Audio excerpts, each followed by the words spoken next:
Hi friends, welcome to my channel. இது போன்ற சுவாரஸ்யமான கதைகளை தெரிந்து கொள்ள மறக்காமல் நம்ம சேனலை சப்ஸ்கிரைப் பண்ணி பாருங்கள். பக்கத்தில் இருக்க பெல் ஐக்கானையும் கிளிக் பண்ணிக்கோங்க. என் பெயர் கயல். எங்கள் வீட்டில் அப்பா, அம்மா மற்றும் எனக்கு ஒரு அக்காவும் எனக்கு கீழ் ஒரு தங்கையும் உள்ளார்கள். எங்கள் கிராமத்தில் எங்கள் குடும்பத்திற்கு என்று ஒரு தனி மரியாதை இருக்கின்றது. நிறைய நிலங்களும் அதை பார்த்து கொள்வதற்கு நிறைய வேலையாட்களும் இருக்கிறார்கள். எவ்வளவு வசதி இருந்தாலும் கிராமம் என்பதால் அங்கு கடைபிடிக்கப்படும் சில பழக்க வழக்கங்களையும் எங்கள் குடும்பங்கள் மீறியதே கிடையாது. உதாரணமாக, பெண் பிள்ளைகளை படிக்க வைப்பதும் சரி, எனது அக்கா தங்கையும் சரி அதிகமாக படிக்க வைக்கவில்லை. உள்ளூரில் இருக்கும் பள்ளிக்கூடத்தில் படித்ததோடு சரி, வெளியில் நகரத்திற்கு சென்று படிக்க அனுமதியும் மறுக்கப்படும். ஆனாலும் எங்கள் அப்பா அம்மா எங்களின் மேல் உயிரை வைத்திருந்தார்கள். சகோதரிகளாக எங்களுக்குள் நாங்களும் பாசமாகத்தான் இருந்தோம்.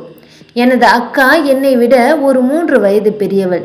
எனது தங்கை என்னை விட ஒரு 2 வயது இளையவள். எனது அக்கா பார்ப்பதற்கு மிகவும் அழகாக இருப்பாள். தங்கையும் அப்படித்தான். ஆனால் நான் மட்டும் ஏனோ தெரியவில்லை, ஒரு சிறு வயதிலிருந்தே எலும்பும் தோலுமாகுமா காட்சியளிப்பேன். சொந்தக்காரர்களும் என்னை அடிக்கடி எனது உருவத்தை வைத்து கிண்டல் செய்து கொண்டிருந்தார்கள். அப்போதெல்லாம் அது எனக்கு பெரிதாக தெரியவில்லை. ஆனால் இப்பொழுது எனக்கு வயது இப்போது 18 ஆகின்றது. இப்போது அனைவரும் என்னை பார்த்து கிண்டல் செய்து கொண்டிருக்கிறார்கள். இதனால் எனக்கு மனதிற்குள் கொஞ்சம் கஷ்டமாகவே இருந்தது. எனது அக்காவிற்கு திருமண வயது வந்ததால் வீட்டில் மாப்பிள்ளை பார்க்க தொடங்கினார்கள். நல்ல வசதியான குடும்பம். அக்கா அழகாக இருப்பதனால் மாப்பிள்ளைகள் போட்டி போட்டு வர ஆரம்பித்தார்கள். எனது அப்பாவும் அரசாங்க வேலையில் பணிபுரியும் மாப்பிள்ளைக்கு தனது அக்காவை திருமணம் செய்து வைத்தார்கள். அக்காவின் கணவர் மிகவும் அழகானவர். எங்கள் அளவிற்கு சொத்துக்கள் இல்லை என்றாலும் ஓரளவு பணம் படைத்தவர்கள்தான். அக்காவின் புகுந்த வீட்டில் அவளை நல்லபடியாக பார்த்து கொண்டார்கள். அவளது கணவரும் அக்காவின் மேல் பாசமாகத்தான் இருந்தார்கள். அவர்களது வீட்டில் அக்காவின் மாமியார், அவரது கணவரின் தம்பி மட்டும்தான் இருந்தார்கள். நானும் சில சமயம் யோசித்து கொண்டு அக்காவுக்கு கிடைத்தது போலவே அழகான மாப்பிள்ளை எனக்கும் கிடைக்க வேண்டும் என்று. திருமணமாகி சில நாட்களுக்கு பிறகு நானும் அக்காவை காண சென்றேன். அக்கா அந்த வீட்டில் மிகவும் சந்தோஷமாகத்தான் இருந்தாள். மாமியார் அவளை அன்பாக பார்த்து கொண்டார். அக்காவின் கணவர் வேலை விஷயமாக அடிக்கடி வெளியூர் செல்ல இருக்க வேண்டியதிருந்தது. அக்காவின் கணவரின் தம்பி ஒரு தனியார் நிறுவனத்தில் வேலை செய்கின்றார். அவரின் பெயர் அமுதன். அமுதன் பார்ப்பதற்கு கொஞ்சம் கருப்பாகத்தான் இருப்பார். கண்கள் எப்போதும் சிவந்து போய்தான் காணப்படும். அக்காவிற்கு கல்யாணமான நாளில் இருந்து அவரை பார்த்தால் எனக்கு பிடிக்கவே பிடிக்காது. அக்காவிற்கு திருமணமான புதிதில் என்னிடம் அவர் பேசுவதற்கு முயற்சி செய்துள்ளார். ஆனால் நான் அவரை பார்த்து ஒளிந்து கொள்வேன். அக்காவிடம் அவரை பற்றி சில விஷயம் குறை சொல்வதுண்டு. ஆனால் அக்காவோ நீ நினைப்பது போல அவர் இல்லை. அவரும் எனது கணவரை போல மிகவும் தங்கமானவர். பார்ப்பதற்கு முரட்டுத்தனமாகத்தான் தெரிவார். என்னிடம் சரி, மற்றவர்களிடமும் சரி மரியாதை கொஞ்சம் கூட குறையாது. நீதான் அவரை பற்றி தப்பாக நினைத்து கொண்டிருக்கின்றாய் என்பாள். அவள் என்ன சொன்னாலும் அமுதன் தான் கெட்டவனாகவே நினைத்திருந்தேன். அதற்கு என்ன காரணம் என்று கேட்டால் சொல்ல தெரியாது எனக்கு. ஆரம்பத்திலிருந்தே அதுபோல ஒரு எண்ணம் தோன்றிவிட்டது. ஒரு நாள் வீட்டிற்கு வந்த அக்கா தனது கொழுந்தன் அமுதன் மாப்பிள்ளையாக பார்க்க வருவதாகவும் அதிகமான வேலை இருப்பதனால் தங்கை இருந்தால் எனக்கு உதவியாக இருக்கும் என்று பெற்றோர்களிடம் சொல்லிவிட்டு என்னை அவர்கள் வீட்டிற்கு அழைத்தார்கள். நானும் அக்காவிடம் உனது கொழுந்தனை கட்டிக்கொள்ள போகும் பெண் பாவம் என்று கிண்டல் செய்து கொண்டிருந்தேன். ஆனால் அவர் அமுதன் போல ஒருவன் கிடைப்பதற்கு அவள் கொடுத்து வைத்திருக்க வேண்டும் என்பாள். பிறகு பெண் வீட்டாரும் அமுதனும் பார்த்து சொல்ல அவர்களும் அவரை பிடித்து போனது. 2 மாதங்கள் கழித்து திருமணமும் முடிவதற்கு தேதியை குறித்துவிட்டு அவர்களும் சென்றார்கள். நானும் அக்கா வீட்டில் 2 நாட்கள் தங்கிவிட்டு வீட்டிற்கு வந்து விட்டேன். பிறகு சில நாட்கள் கழித்து அப்போது அமுதனுக்கு பார்த்த பெண் வேறு ஒருவரை காதலிப்பது போல் என்று சொல்ல அவள் விட்டு சென்றதாக கூறினார்கள். எனக்கு ஏனோ தெரியவில்லை. இந்த விஷயத்தை கேள்விப்பட்டதும் கொஞ்சம் சந்தோஷமாகத்தான் இருந்தது. அது ஏன் என்று எனக்கு தெரியவில்லை. பிடிக்காதவருக்கு ஒரு கெட்டது நடக்கும் பொழுது சந்தோஷம் கொள்ளும் மனநிலையில்தான் நான் அப்பொழுது இருந்தேன். அக்கா தான் அவளுக்கு அமுதனுடன் வாழ கொடுத்து வைக்கவில்லை என்று புலம்பிக் கொண்டிருந்தாள். சில மாதங்கள் இப்படியே சென்று கொண்டிருந்தது. எனக்கும் இப்பொழுது ஒரு 20 வயது ஆகிவிட்டது. எனக்கும் திருமணம் முடிந்து விட வேண்டும் என்று என் அப்பாவும் அம்மாவும் நினைத்து கொண்டிருந்தார்கள். ஒரு நாள் அப்பாவும் அம்மாவும் அமுதனை பற்றி பேசி கொண்டிருந்தனர். அப்பா அம்மாவிடம் அமுதன் நமது 2வது மகளுக்காக திருமணம் செய்து வைக்கலாமா என்று ஒரு முடிவை எடுத்துள்ளேன் என்று என் அப்பா அம்மாவிடம் கேட்க சந்தோஷத்துடன் சம்மதித்தார். இதை பற்றி பெரிய பெண்ணிடம் பேச வேண்டும் என்று பேசி கொண்டிருந்தனர். இதை கேட்ட பொழுது எனக்கு அதிர்ச்சியாகத்தான் இருந்தது. ஆனாலும் எனது அப்பா அம்மாவை மீறி என்னால் ஒன்றுமே செய்ய முடியாது. அவர்கள் சொன்னது போலவே மறுநாள் அக்கா வீட்டிற்கு சென்று எனது திருமணத்தை பற்றி பேச அக்காவிற்கு மிகவும் சந்தோஷம். அப்பா சில நாட்கள் இதை குறித்து அமுதன் நானே நேரில் பேசிக்கொள்கின்றேன் என்று கூறிவிட்டு அவரும் வந்து விட்டார். எனக்கு அமுதன் பெயரை கேட்டாலே எரிச்சலாகத்தான் இருந்தது. இந்த நிலையில் அவரோடு திருமணம் செய்து கொண்டது எனக்கு கொஞ்சம் சங்கடமாக இருந்தது. எனக்கு வரப்போகும் கணவன் அழகாக இருக்க வேண்டும் என்று கனவுகள் கொண்டிருந்தேன். அவரை திருமணம் செய்து கொண்டால் கனவுகள் எல்லாம் கலைந்து வாழ்க்கை சந்தோஷம் இல்லாமல் போய்விடுமே என்று ஒரு நினைப்பு என் முடிவுக்கு காரணமாக இருந்தது. ஒரு நாள் அக்காவின் வீட்டிற்கு செல்வதாக கூறி அமுதன் பணிபுரியும் அலுவலகத்திற்கு சென்றேன். என்னை பார்த்தவுடன் அவர் மிகவும் சந்தோஷம் அடைந்தார்.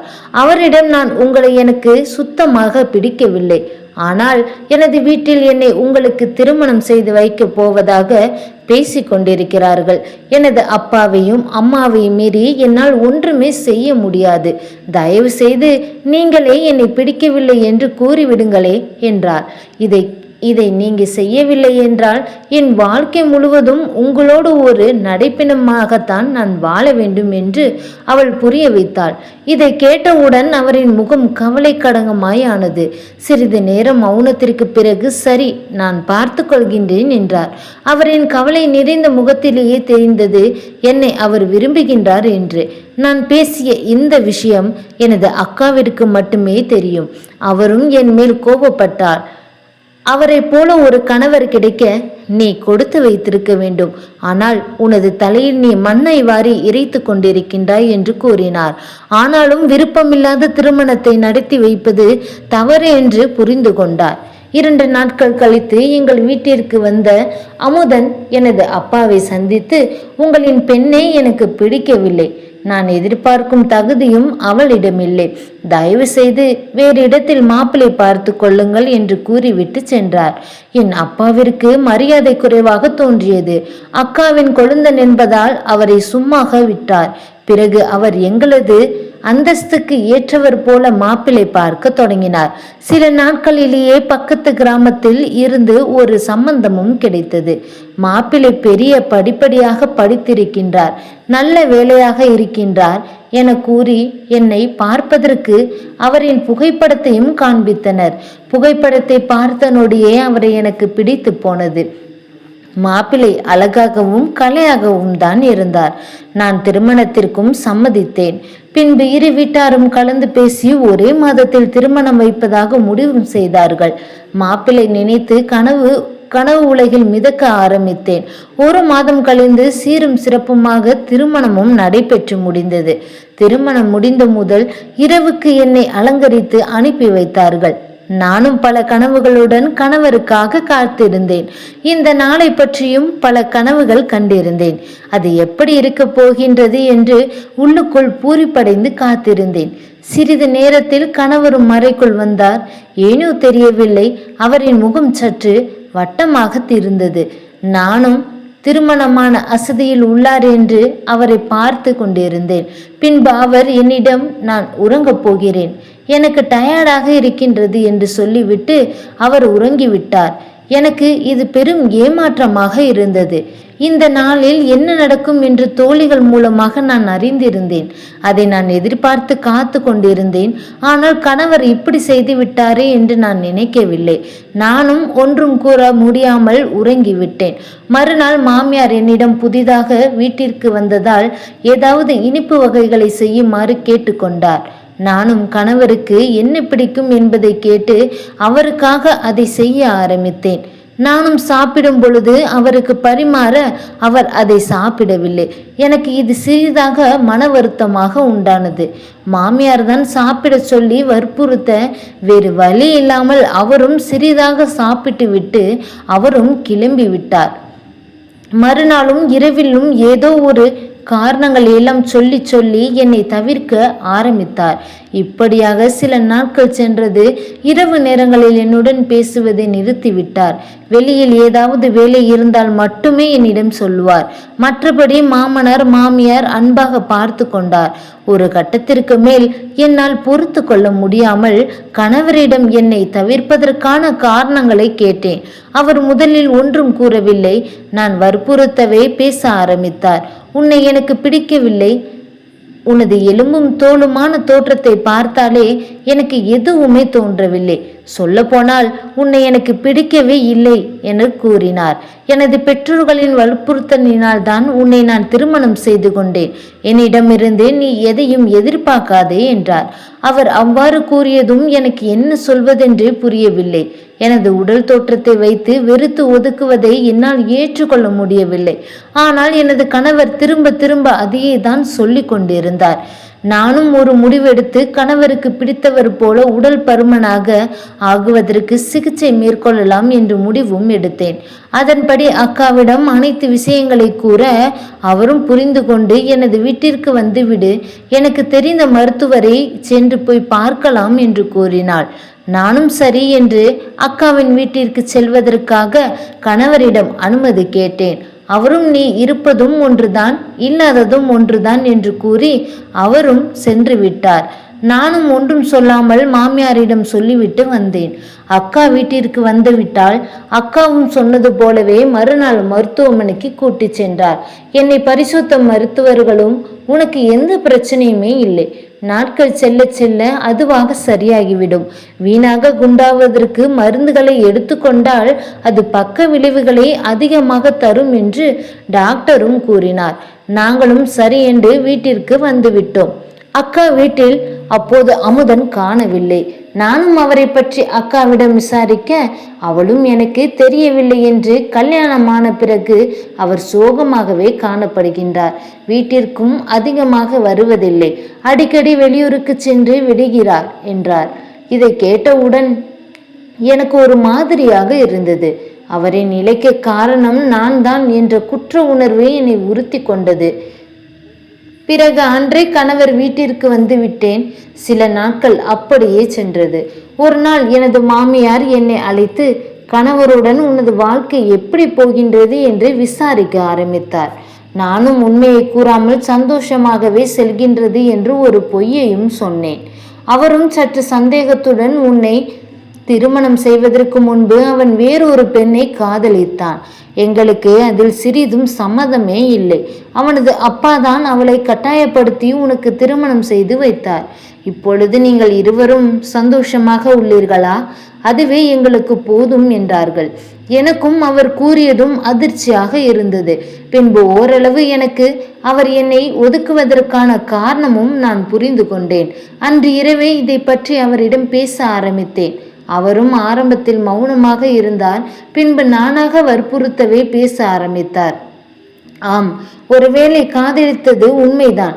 அவளை தான் நான் திருமணம் செய்து கொள்ளலாம் என்று நினைத்தேன். ஆனால் எனது பெற்றோர்களின் வற்புறுத்தலின் தான் உன்னை திருமணம் செய்து கொண்டேன். அதன் பிறகு கூட அவளை மறந்துவிட்டு உன்னுடன் சந்தோஷமாக வாழலாம் என்று தான் நினைத்தேன். ஆனால் உனது தோற்றம் அதற்கு இடம் கொடுக்கவில்லை. உன்னை எனக்கு பிடிக்கவே இல்லை. அது ஏன் என்று எனக்கு தெரியவில்லை. மேலும் அவர் இப்பொழுதும் நான் அந்த பெண்ணுடன் தொடர்பில் தான் உள்ளேன். அவளை திருமணம் செய்து கொள்ளலாம் என்று உள்ளேன். வீணாக என்னுடன் வாழலாம் என்று நீ நினைக்காதே. நான் எதிர்பார்த்த பெண் நீ அல்ல. உனக்கு நான் விவாகரத்து தந்து விடுகின்றேன். நீயும் உனது வாழ்க்கையை தேடிக்கொள், நானும் எனது வாழ்க்கையை தேடிக்கொள்கின்றேன் என்றார். அதை கேட்டவுடன் எனக்கு அழுகையாக வந்தது. எனது வாழ்க்கை இவ்வளவு சீக்கிரம் முறிந்துவிடும் என்று நான் நினைக்கவே இல்லை. நானும் கவலையுடன் உறங்க முடியாமல் அன்று இரவு முழுவதும் தவித்து கொண்டிருந்தேன். மறுநாள் காலை அக்காவிடம் அனைத்து விஷயங்களையும் கூற, அவளும் நீ சில நாட்கள் அம்மாவிடம் வீட்டிற்கு சென்று விடு, உன் பிரிவால் அவருக்கு மனம் மாறி உன்னை அழைத்து சென்று விடுவார் என்றாள். எனக்கும் அவர் கூறியது சரியாக பட்டது. கணவரிடம் தெரிவிக்க அவர் ஒன்றும் பேசவில்லை. நானும் மாமியாரிடம் மட்டும் கூறிவிட்டு எனது அம்மா வீட்டிற்கு வந்து விட்டேன். எனது பெற்றோர்கள் ஏதோ பிரச்சனை என்று மட்டும் புரிந்து கொண்டார்கள். அது என்னவென்று அவர்களுக்குத்தான் தெரியப்படுத்த வேண்டும். அவர்களுக்கு தன் பங்கிற்கு அவர்களிடம் மறுபடியும் கணவன் வீட்டிற்கு அனுப்புவதில் குறியாகவே இருந்தார்கள். அவர்களுக்கு தெரியவில்லை கணவன் இரண்டாவது திருமணம் செய்து கொள்ளப் போகிறார் என்று. நானும் பெற்றோர்களின் தொல்லை தாங்காமல் அக்காவின் வீட்டிற்கு சென்று வரலாம் என்று முடிவெடுத்தேன். அக்காவின் வீட்டிற்கு வந்துவிட்டேன். அக்காவும் என்னை நல்லபடியாகத்தான் பார்த்து கொண்டாள். அப்போது அமுதன் வீட்டில் இருந்தார். என்னிடம் அவர் சரியாக பேசவில்லை. எனக்கும் அவரோடு பேசுவது ஒரு மரியாதையாக இருந்தது. பின்பு 2 நாட்கள் கழித்து நானாக அவரோடு பேச ஆரம்பித்தேன். முதலில் அவரிடம் மன்னிப்பு கேட்டு கொண்டேன். அவரும் அதை பெரிதாக எடுத்து கொள்ளவில்லை. பின்பு இருவரும் சகஜமாக பேச ஆரம்பித்தோம். அப்படியே பேச்சிலிருந்து அவர் எவ்வளவு நல்லவர் என்பதை புரிந்து கொள்ள முடிந்தது. அவரிடம் அழகில்லை என்றாலும் அவரின் மனம் தூய்மையாக இருந்தது. அவர் என் மேல் எவ்வளவு காதல் வைத்திருந்தார் என்பது அப்போதுதான் எனக்கு புரிந்து கொள்ள முடிந்தது. நானும் என் அழகிற்கு ஆசைப்பட்டு வாழ்க்கையை இழந்து விட்டேனோ என்று கூட தோன்றியது. எனக்கும் மனதின் ஓரத்தில் சிறிதாக ஒரு நம்பிக்கையும் இருந்தது. எப்படியும் கணவர் மனம் மாறி என்னை அழைத்து செல்வார் என்று. நான் நினைத்த போதவே 4 நாட்கள் கழித்து கணவர் என்னை காண வந்தார். அவரின் கையில் ஒரு காகிதமும் இருந்தது. அவர் என்னை தனியாக அழைத்து, இது விவாகரத்திற்கான பத்திரம். இனி உன்னோடு வாழ எனக்கு விருப்பம் இல்லை. இதில் கையெழுத்து விடு, நான் விட்டு பிரிந்து விடலாம். எனது அப்பா அம்மாவை சம்மதிக்க வைத்து நான் எப்படியும் அந்த பெண்ணை திருமணம் செய்து கொள்வேன். வீணாக முரண்டு பிடிக்காதே, உனக்கும் ஒரு வாழ்க்கை உள்ளது, அதில் கையெழுத்திடு என்று அந்த காகிதத்தை என்னிடம் நீட்டினார். நானும் வாங்க மறுத்து குழப்பத்துடன் அவரை பார்த்து கொண்டிருந்தேன். பின்பு அவர், நீ இப்பொழுது கையெழுத்திடவில்லை என்றால் உனது அக்காவின் கொழுந்தனுடன் உனக்கு ஏதோ தொடர்பு இருக்கின்றது என்று கூறி அதற்காகத்தான் அடிக்கடி அக்கா வீட்டிற்கு நீ செல்கின்றாய் என்பேன். பின்பு உனது அப்பா அம்மாவின் மானமும் உனது மாமாவும் மானமும் பறி போய்விடும். பிறகு உன்னுடைய இஷ்டம் என்றார். எனக்கு அவர் கூறியது அதிர்ச்சியாகத்தான் இருந்தது. நான் நினைத்தது ஒன்று நிறைவேறவில்லை என்றால் மனைவி மீது பழி சுமத்தும் அளவிற்கு அவர் கேவலமானவராக இருப்பார் என்று நான் நினைத்து கூட பார்க்கவில்லை. நானும் கோபத்துடன் அப்போது காகிதத்தில் கையெழுத்திட்டு கொடுத்து விட்டேன். பின்பு இந்த விஷயம் அனைவருக்கும் தெரிய ஆரம்பித்த போது எனது பெற்றோர் கணவரின் வீட்டிற்கு சென்று பேசி வந்தார்கள். ஆனால் அவர் என்னை ஏற்றுக்கொள்ள தயாராக இல்லை. ஒரு கட்டத்திற்கு மேல் எனது பெற்றோர்களும் வேறு திருமணம் செய்து வைக்கலாம் என்று முடிவும் எடுத்து வந்தார்கள்.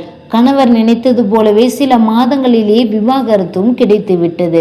நானும் என் வாழ்க்கை இப்படி ஆகிவிட்டது என்ற கவலையுடன் வாழ்க்கையை கழித்து கொண்டிருந்தேன். ஒரு நாள் எனது அக்காவின் வீட்டில் உள்ள அனைவரும் என் வீட்டிற்கு வந்தனர். நானும் இது சாதாரணமாகத்தான் இருக்கும் என்று நினைத்தேன். ஆனால் அவர்கள் என்னை அமுதன் பெண் கேட்டு வந்தார். அமுதன் தான் அனைவரிடம் பேசியிருந்த ஏற்பாடை செய்திருந்தார். ஆரம்பத்தில் தான் அவர்களிடம் வேண்டாம் என்று கூறிவிட்டேன். பின்பு அனைவரும் என்னிடம் பேசி சம்மதிக்கவும் வைத்தார்கள்.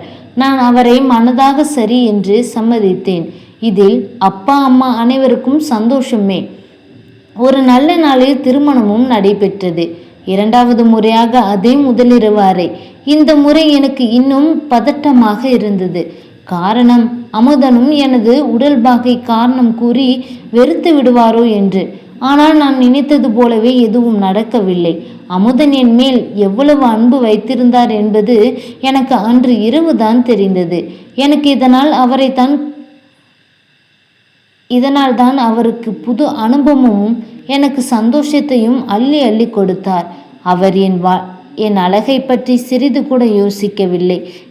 எனக்கும் அவரை ரொம்ப பிடித்து போனது. எனது மனமும் முழுமையாக அவர் பக்கம் சாய்ந்தது. எங்களின் காதலுக்கு அடையாளமாக ஒரு சில வருடங்களிலேயே 2 குழந்தைகளும் பிறந்து விட்டனர். அமுதனும் முன்பை விட இன்னும் அதிகமாக என்னை காதலித்தார். எங்களின் வாழ்க்கை படகும் சந்தோஷம் என்னும் கப்பலில் மிதந்து கொண்டிருந்தது. வாழ்க்கை அழகாக சென்றது. 2 குழந்தைகளும் மணியாக எங்களுக்கு கிடைத்தார்கள். இப்போது எங்கள் வாழ்க்கை அதிக சந்தோஷம் அன்பும் நிறைந்து காணப்பட்டது. இந்த கதை பிடிச்சிருந்துச்சு அப்படின்னா லைக் அண்ட் ஷேர் பண்ணுங்க. கீழே இருக்க கமெண்ட் பாக்ஸில் உங்களுடைய கருத்துக்களை பதிவிடுங்க. நன்றி.